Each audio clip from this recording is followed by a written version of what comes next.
विद्यार्थियों का Shri Shakti online classes में फिर से स्वागत है। तो अपना चैप्टर नंबर चल रहा था दूसरा, वास्तविक संख्याएं। तो 2.1 और 2.2 हमने पढ़ ली थी। तो आज हम पढ़ेंगे 2.3। तो 2.3 का टॉपिक है कि संख्याओं की अपरिमेयता के प्रमाण, यानी कि अब हम पढ़ेंगे अप्रिमेय संख्याएं। आपने पिछली क्लासों में पढ़ा है प्राकृत संख्याएं होती है, पूर्ण संख्याएं, पूर्णांक संख्याएं, परिमेय संख्याओं के बारे में आपने पढ़ लिया। तो आज अपना जो टॉपिक है वो है अपरिमेय संख्याओं के ऊपर। तो चलिए, संख्याओं की अपरिमेयता के प्रमाण, संख्याओं की अपरिमेयता के प्रमाण। अब देखिए, संख्याएं हमने पिछली बार पढ़ी थी परिमेय संख्याएं। परिमेय संख्याएं आपकी क्या होती है कि ऐसी संख्याएं जिनको हम p/q के रूप में लिख सकते हैं, और जहां q नॉट इक्वल टू 0, यानी कि q क्या नहीं होना चाहिए, आपका 0 नहीं होना चाहिए। यानी कि वह संख्याएं जिनको आप p/q के रूप में लिख सकते हो, क्या होती है आपकी परिमेय संख्याएं होती है। अब देखिए, अपरिमेय संख्याएं कौन सी होती है? ऐसी संख्याएं जिनको p/q के रूप में लिखना संभव नहीं है। p/q के रूप में लिखना संभव नहीं है, वह संख्या आपकी क्या कहलाती है? अपरिमेय संख्या कहलाती है। क्या कहलाती है? अपरिमेय संख्या। जैसे एग्जांपल आपसे कहें कि √2, √3, √5, √7, तो इस टाइप की जितनी भी संख्याएं होती है वो सारी क्या कहलाती है? आपकी अपरिमेय संख्याएं कहलाती है। तो अब देखिए, तो अब हम एक प्रमेय पढ़ेंगे जो कि अपने आगे काम आएगा जब हम संख्याओं को सिद्ध करेंगे कि कोई संख्या अपरिमेय है, तो वहां पर यह प्रमेय आपका काम आएगा। तो प्रमेय देख लीजिए क्या है। प्रमेय 2.3। मान लीजिए p एक अभाज्य संख्या है। p क्या है? आपकी एक अभाज्य संख्या है, तथा a कोई धनात्मक पूर्णांक है। क्या माना हमने कि p कोई अभाज्य संख्या है और a कोई धनात्मक पूर्णांक है। a कोई धनात्मक, यानी कि धनात्मक पूर्णांक कोई भी हो सकता है। आगे बात समझे, a कोई धनात्मक पूर्णांक है। अब क्या कह रहा है? यदि p a² को विभाजित करता है, तो p a को भी विभाजित करेगा। पर में क्या है आपका कि p एक अभाज्य संख्या है और a कोई धनात्मक पूर्णांक है। अब क्या कह रहा है कि यदि ये अभाज्य संख्या p a² को विभाजित करता है तो p a को भी विभाजित करेगा। तो ये प्रमेय आपको सत्य सिद्ध करना है। तो देखिए, तो हमने पिछली क्लास में पढ़ी थी, एक प्रमेय पढ़ी थी अंकगणित की मूलभूत प्रमेय। अंकगणित की मूलभूत प्रमेय क्या होती है? कोई भी धनात्मक पूर्णांक a को आप अभाज्य संख्याओं के गुणनफल के रूप में व्यक्त कर सकते हो। यानी कोई भी पूर्णांक मिल लीजिए आप धनात्मक, उसको आप अभाज्य संख्याओं के गुणनफल के रूप में व्यक्त कर सकते हो। आगे बात समझे। और वह गुणनफल आपका क्या होगा? अद्वितीय रूप से, बिना क्रम का। मैं तो एक क्रम को हम जब इग्नोर करेंगे तो वो क्या होगा? अद्वितीय। जैसे कैसे आपका, जैसे मैं आपको 20 कहूं तो 20 को आप कहते 2 × 2 × 5। तो अब इसको 2 × 5 × 2, तो ये दोनों चीजें क्या है? सेम ही है। यही चीज होती है क्रम का। तो अंकगणित की मूलभूत प्रमेय से हम इस प्रमेय को क्या करेंगे? सिद्ध करेंगे। अब देखिए, अब स्टार्ट करते हैं। चूंकि a कोई धनात्मक पूर्णांक है, अतः अंकगणित की मूलभूत प्रमेय से a को अभाज्य संख्याओं के गुणनफल के रूप में व्यक्त कर सकते हैं। आगे बात समझे। यदि a कोई धनात्मक पूर्णांक है तो अंकगणित की मूलभूत प्रमेय क्या कहती है? a को आप अभाज्य संख्याओं के गुणनफल के रूप में व्यक्त कर सकते हो। अतः ए बराबर क्या हो जाएगा P1 into P2 into P3 into चलता है Pn। आगे पास में अब देखिए यहाँ पर ये P1 P2 P3 Pn ये सब क्या है अभाज्य संख्याएं, क्या है अभाज्य संख्या, और इनके गुणनफल के रूप में हमने a को व्यक्त किया है। अब देख दीजिए यहाँ पे जहां P1 P2 P3 Pn क्या है अभाज्य संख्याएं हैं।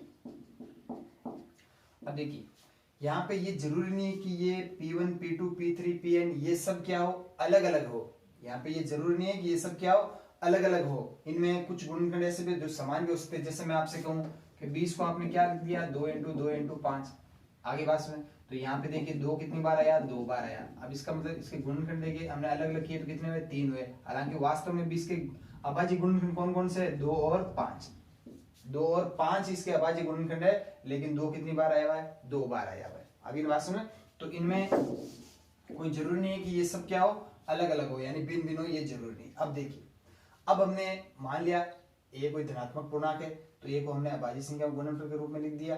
आगे बात अब क्या कह रहा है ए स्क्वायर। नाउ अब देखिए ए स्क्वायर क्या होगा, ए स्क्वायर क्या होता है ए इंटू ए, तो ए ये दे रखा है तो P1 into P2 into P3 Pn into P1 into P2 into P3 Pn, ये आपका आ गया ए स्क्वायर। तो यहां से ए स्क्वायर बराबर क्या आ जाएगा देखिए P1 का स्क्वायर इंटू P2 का स्क्वायर इंटू P3 का स्क्वायर इंटू Pn, सभी दो बार है ना।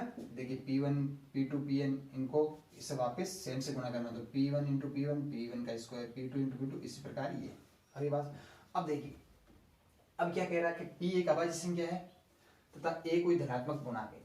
अब आगे जो प्रमेय वो कह रहा है कि यदि P A स्क्वायर को विभाजित करता है, यानी ये तो कह रहा है कि P A स्क्वायर को विभाजित कर रहा है, तो आपको सिद्ध क्या करना है कि P A को भी विभाजित कर रहा है। अब देखिए P यदि A स्क्वायर को विभाजित करेगा, P अगर A स्क्वायर को विभाजित करेगा तो क्या P A का एक गुणनखंड नहीं होगा।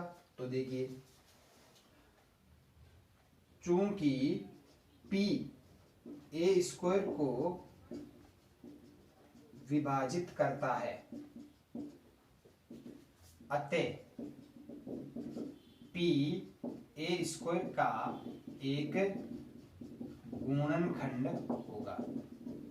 देखिए अगर P A स्क्वायर को विभाजित करेगा तो P A स्क्वायर का एक गुणनखंड होगा। आगे बात सुनो। अब देखिए ये है आपका A स्क्वायर।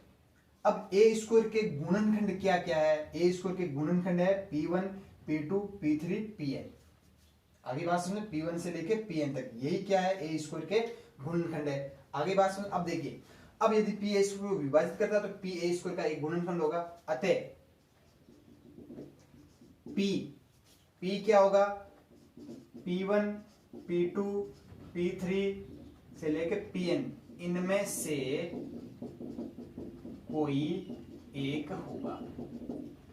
अब देखिए A स्क्वायर आपका दे रखा ये है, अब कह रहा कि P A स्क्वायर को क्या करता है A स्क्वायर को विभाजित करता है, तो P A स्क्वायर का एक गुणनखंड होगा। अगर P A स्क्वायर का अगर एक गुणनखंड होगा तो P किन में से होगा, इन्हीं में से होगा P1 P2 P3 Pn, इनमें से कोई P होगा। अगली बात समझे। अब देखिए नाउ A बराबर क्या है आपका P1 P2 P3 Pn। अब A किसका P1 P2 P3 और P1 इस A के ये गुणनखंड है P1 P2 P3 Pn। अब हमने यहां पर ये बता दिया कि P अगर A स्क्वायर का गुणनखंड है तो P इनमें से कोई होगा। इसका मतलब क्या हो गया अतः P A का भी एक गुणनखंड है। P P1 P2 P3 Pn इनमें से कोई A है, एक है, और A दे रखा है कि P1 P2 P3 से लेके Pn इन अभाज्य संख्याओं का क्या है गुणनफल है। अब P इनमें से कोई एक है तो P A का भी क्या होगा एक गुणनखंड होगा। अतः P अगर A का एक गुणनखंड है तो क्या होगा P A को भी क्या करेगा विभाजित करेगा। अतः P A को भी विभाजित करेगा। आगे बात, तो ये है आपकी प्रमेय। वापस देख लीजिए, अगर a धनात्मक पूर्णांक है तो अंकगणित की मूलभूत प्रमेय से इसको अभाज्य संख्या और गुणनफल के रूप में व्यक्त कर दिया हमने। ये देखिए यहाँ पर। अब देखिए P1 P2 ये सारी क्या अभाज्य संख्याएं हैं, और कोई जरूरी नहीं है कि ये अलग अलग हो, यानी कुछ भी इसमें समान भी हो सकती है। अब देखिए ए स्क्वायर क्या होगा, फिर इन दोनों का गुणा, तो ए स्क्वायर क्या हो गया P1 P2। और अंकगणित की मूलभूत प्रमेय क्या कहती है, क्रम को महत्व नहीं देकर, क्रम को महत्व नहीं देकर जो अभाज्य संख्याओं का गुणनफल होता है वो क्या होता है, अद्वितीय होता है। आगे बात समझ, तो यहाँ पर ये देखिए ए स्क्वायर क्या हो गया, P1 का स्क्वायर P2 का स्क्वायर। अब देखिए ए स्क्वायर के गुणनखंड क्या होंगे, ए स्क्वायर के गुणनखंड कौन कौन से, P1 P2 P3 और Pn, ये क्या है ए स्क्वायर के गुणनखंड है। अब कह रहा है कि P ए स्क्वायर को विभाजित करता है तो P क्या होगा, ए स्क्वायर का एक गुणनखंड होगा। अगर P ए स्क्वायर का एक गुणनखंड होगा तो P किन में से होगा, इनमें से होगा, P1 P2 P3 P इनमें से कोई एक होगा। अब देखिए ए आपका यहाँ पे हमने माना ये रहा ए, तो ए आ गया ये। अब P ए का भी एक गुणनखंड होगा, क्यों, क्योंकि P इन्हीं में से कोई एक है। अब P अगर ए का एक गुणनखंड होगा तो P क्या करेगा, ए को भी विभाजित करेगा। आगे बात समझ, तो ये आपकी प्रमेय 2.3, इसका आपको केवल क्या करना है, कथन याद रखना है।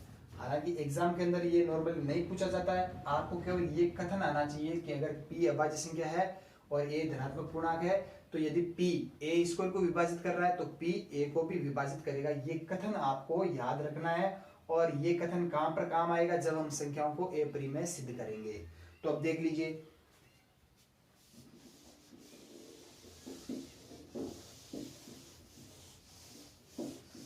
अब देखिए एक प्रमेय और है, प्रमेय 2.4 देख लीजिए। प्रमेय 2.4 सिद्ध कीजिए या प्रमाणित कीजिए, प्रमाणित कीजिए कि √2 एक अपरिमेय संख्या है। आगे बात सुनो, अब आपको क्या बताना है कि √2 एक अपरिमेय संख्या है। अब इसको किस प्रकार करेंगे वो देखिए। सबसे पहले हम क्या करेंगे, इसको मान के चलेंगे कि ये क्या है, परिमेय संख्या है। आगे बात समझें, और अंत में अपने विरोधाभास की स्थिति उत्पन्न होगी। उसका मतलब क्या हो गया, जो हमने प्रारंभ में माना था वो क्या है, गलत है, और इसी बेस पर हम इसको एक परिमेय सिद्ध कर देंगे। तो देखिए, माना √2 एक परिमेय संख्या है। आगे बात समझें। अब देखिए, अतः ए तथा बी कोई दो सह अभाज्य पूर्णांक, सह अभाज्य पूर्णांक इस प्रकार होंगे कि √2 बराबर क्या हो जाएगा आपका, a/b। अगर √2 एक परिमेय संख्या है तो √2 को मैं क्या लिख सकता हूं, a/b, जहां b नॉट इक्वल टू 0 और a तथा b क्या है, सह अभाज्य संख्याएं।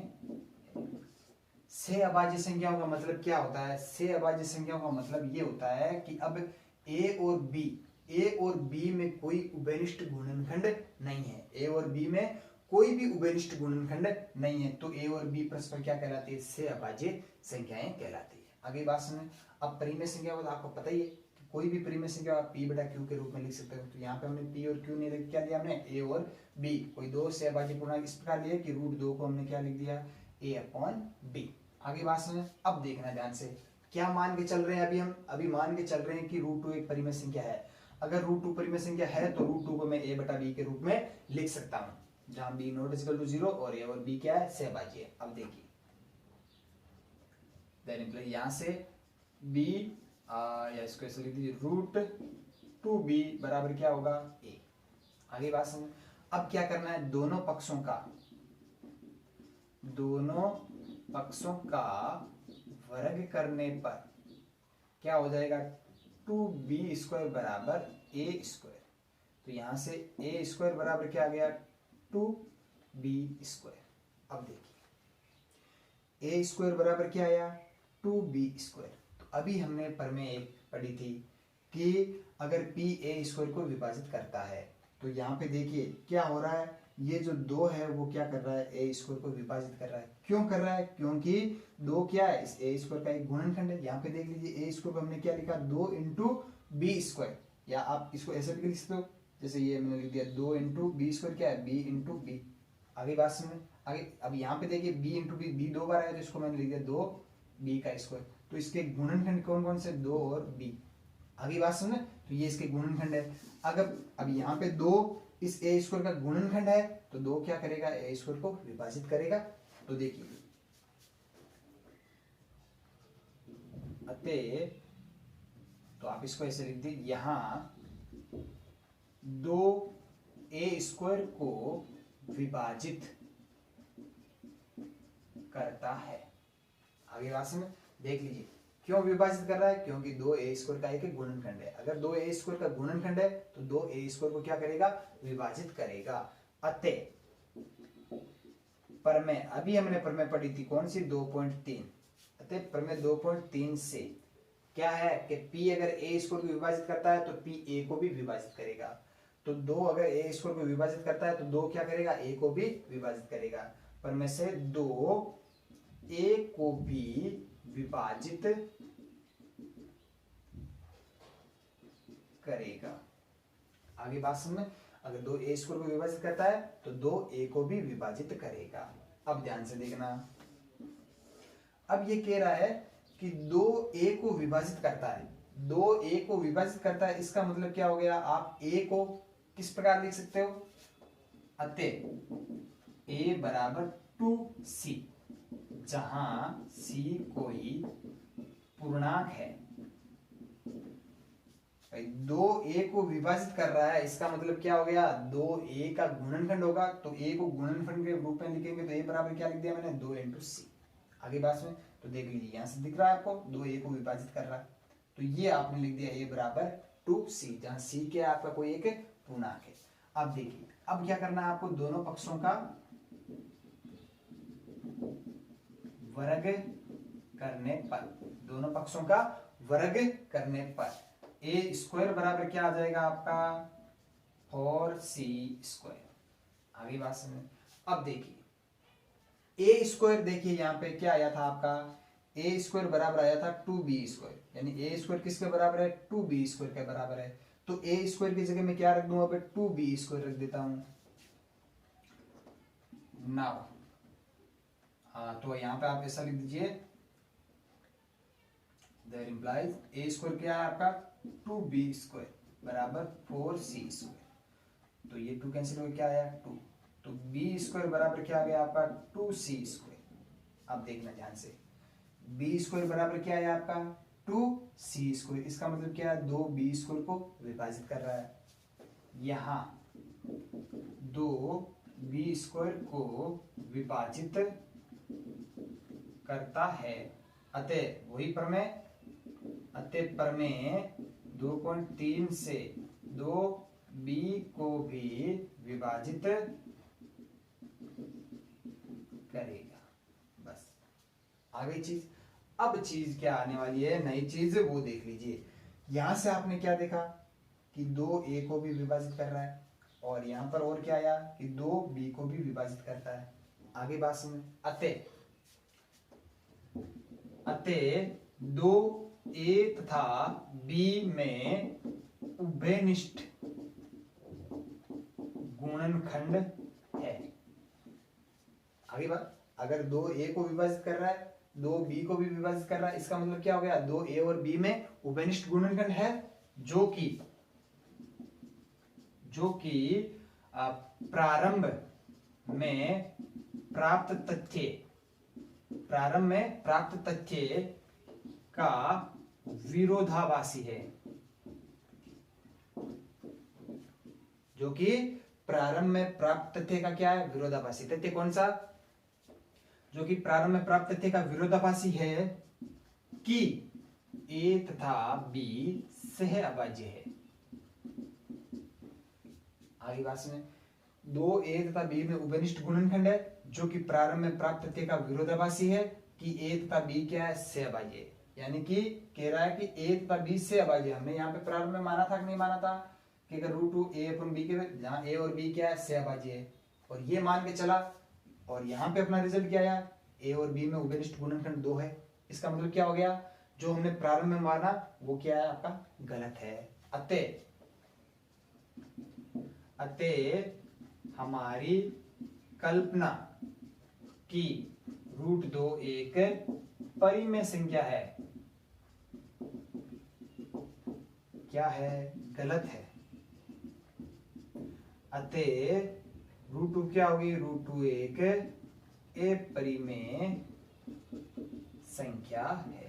हमने कहा था ना विरोधाभास की स्थिति उत्पन्न होगी और उससे हम इसको सिद्ध करेंगे।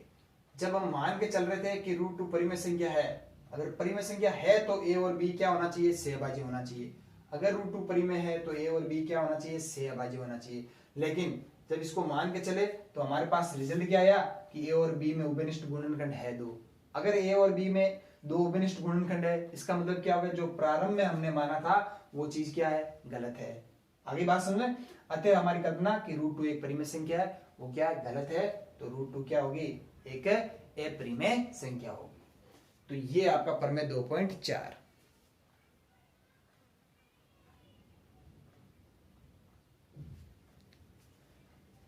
चलिए अगला देख लेते हैं।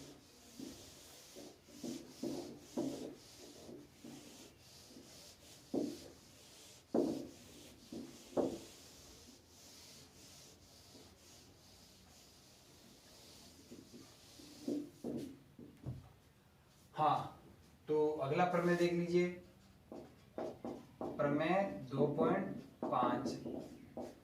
प्रमाणित कीजिए कि रूट 3 एक अपरिमेय संख्या है। रूट 3 एक अपरिमेय संख्या है। तो सेम प्रोसेस से आपको करना है वापस। तो सेम प्रोसेस से करेंगे तो देखिए क्या लेके चलेंगे। माना कि रूट 3 लेके चल रहे हैं। रूट 3 एक परिमेय संख्या है। अतः रूट 2 बराबर में क्या लिख दूं, a upon B, B not is equal to 0, और जहां a तथा b सह अभाज्य है, a और b क्या है, सह अभाज्य है। अब देखिए यहां से क्या आ जाएगा, रूट 2 b बराबर a, दोनों पक्षों का वर्ग करने पर क्या हो जाएगा, ये 2b² बराबर a²। तो रिप्लाई यहां से a² बराबर क्या आ जाएगा, 2b²। सेम ही प्रोसेस है, आ गया सेम। सॉरी यहाँ पे क्या लेके चल रहे हैं हम, रूट 3 लेके चल रहे हैं भाई। ये रूट 2 याद रह गया, रूट 3, ये क्या हो जाएगा 3, और यहाँ पे ये भी क्या हो जाएगा 3। देख लीजिए कौन सा सिद्ध करना है, अब रूट 3 को करना है ना। तो रूट 3 बराबर a अपॉन b, और ये चीज वापिस। अब देखिए, अब यहां से देखना, a² बराबर क्या है आपका 3b²। आगे बात समझें, यानी कि a² के गुणनखंड में 3 है। इसका मतलब क्या हो गया, 3a² को क्या करेगा, विभाजित करेगा। यहां 3a² को विभाजित करता है, अतः 3a को भी विभाजित करेगा। आगे बात समझें, अगर 3a को विभाजित करता है तो a बराबर क्या लिख दूं मैं, 3 इंटू सी, जहां c कोई पूर्णांक है। आगे बात समझ। अब देखिए दोनों पक्षों का वर्ग करने पर a² बराबर क्या आ जाएगा आपका 9c²। अब a² आपका है क्या, यहां पे देख लीजिए 3b²। 3b² बराबर क्या आ जाएगा 9c²। तो यहां से b² बराबर क्या आ जाएगा 3c²। आगे बात समझ, वही प्रोसेस वापिस। यहां 3b² को विभाजित करता है,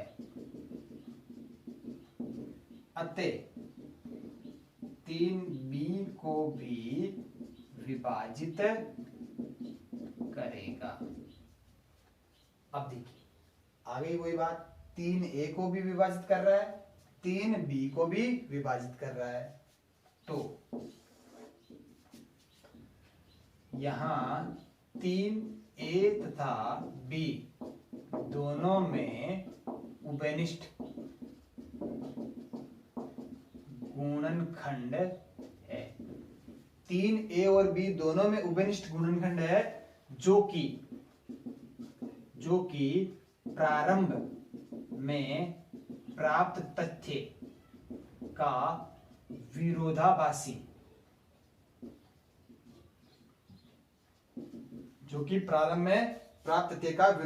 है। प्रारंभ में प्राप्त तथ्य कौन सा, कि a तथा b से अभाज्य संख्याएं हैं, तो ये चीज आपको लिखनी है। अब फाइनली आप क्या लिखोगे, अतः हमारी कल्पना की √3 एक परिमेय संख्या है, क्या है, गलत है। अतः √3 एक अपरिमेय संख्या होगी। अब देखिए अगर ये क्वेश्चन आया आपको तो देखिए स्टेप क्या है आपका, √3 एक परिमेय संख्या है a/b, तो यहां से दोनों पक्षों का वर्ग करना है और फिर आपको ये सिद्ध करना है, यानी कि a और b में आपको एक उभयनिष्ठ गुणनखंड लेकर आना है, जो कि यहाँ पे अगर ये मान के चलेंगे तो आ ही रहा है, देख लीजिए। तो 3a को विभाजित कर रहा है और फिर a को हमने क्या लिख दिया, 3 × c।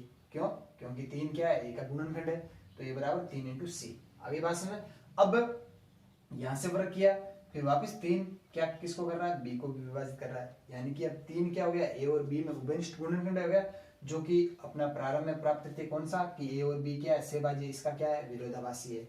अतः जो हमारी कल्पना कि √3 एक परिमेय संख्या क्या है, गलत है। अतः √3 क्या होगी, एक अपरिमेय संख्या होगी।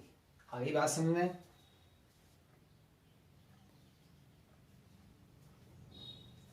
चलिए एक प्रमेय और है, वो कर लेते हैं।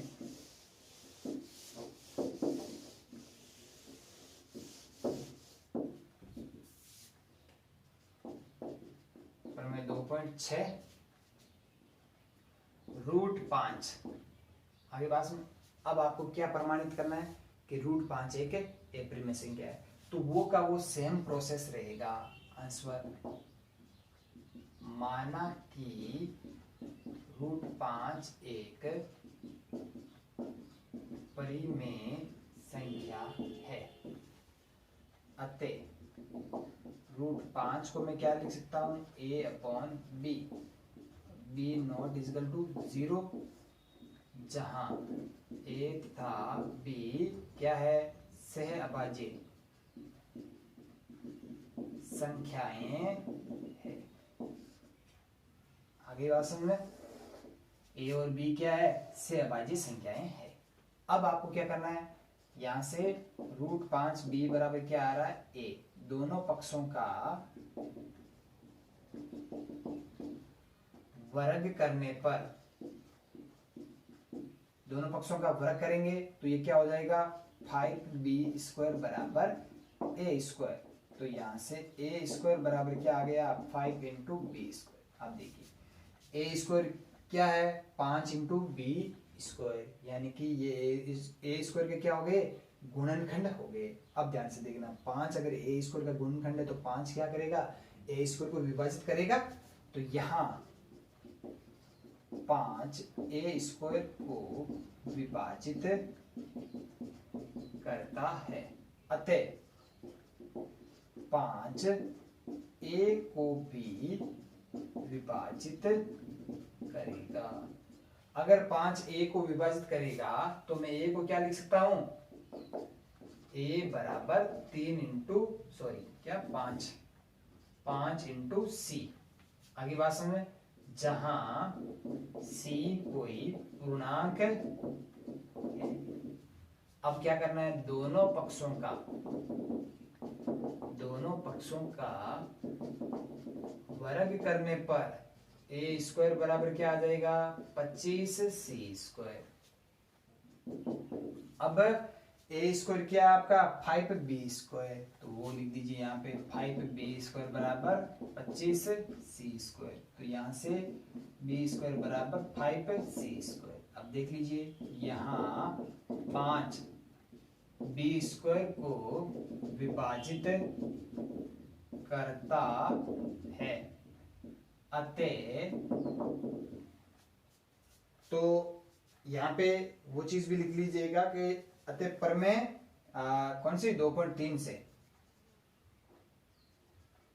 अतः प्रमेय 2.3 से, अतः प्रमेय 2.3 से 5b को भी विभाजित करेगा। आगे बात समझ में। अब यहां तक हमने लिख दिया। अब क्या आया देखिए, 5a को भी विभाजित कर रहा है, 5b को भी विभाजित कर रहा है। अतः 5a तथा b में उभयनिष्ठ गुणनखंड है, जो कि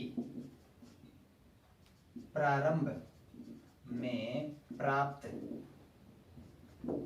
तथ्य का विरोधाभासी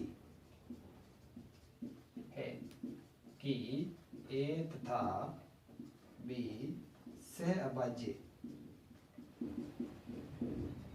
संख्याएं हैं। अतः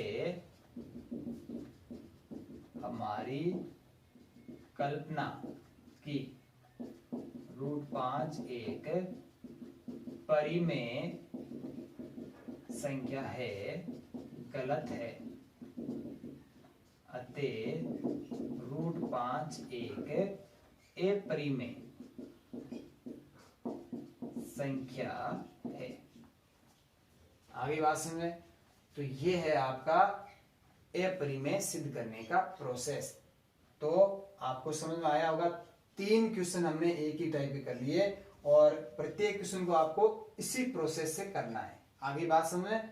प्रारंभ में उसको परिमेय मानना है और फिर विरोधाभास की स्थिति उत्पन्न होगी। इसका मतलब जो हमने प्रारंभ में माना वो क्या है, आपका गलत है। इसका मतलब परिमेय नहीं है, तो वो संख्या क्या होगी, आपकी अपरिमेय संख्या होगी। क्योंकि हम कौन सा टॉपिक पढ़ रहे हैं, वास्तविक संख्याओं का टॉपिक पढ़ रहे हैं। वास्तविक संख्याएं परिमेय और अपरिमेय ये दोनों मिलकर क्या बनाती है, वास्तविक बनाती है। अगर कोई संख्या परिमेय नहीं है तो वो निश्चित रूप से क्या होगी, अपरिमेय होगी। आगे बात समझ। तो नॉर्मली प्राकृत संख्याएं, पूर्ण संख्याएं, पूर्णांक संख्याएं, ये सारी किन में आती है, परिमेय संख्याओं में ही आती है। आगे बात समझ। तो परिमेय और अपरिमेय ये दोनों मिलकर बनाती है आपकी वास्तविक संख्याएं। तो जब कोई संख्या परिमेय नहीं होगी तो वो संख्या क्या होगी, आपकी अपरिमेय संख्या होगी। तो ये 3 क्वेश्चन हमने कर लिए और तीनों एक ही प्रोसेस से आपको करने हैं। तो आज की क्लास में इतना ही करेंगे। 2.3 के क्वेश्चन हम करेंगे कल की क्लास में। तो अधिक से अधिक YouTube चैनल को शेयर कीजिए, सब्सक्राइब कीजिए। कोई चीज समझ नहीं आए तो वापस पूछिए। आज के लिए इतना ही, धन्यवाद।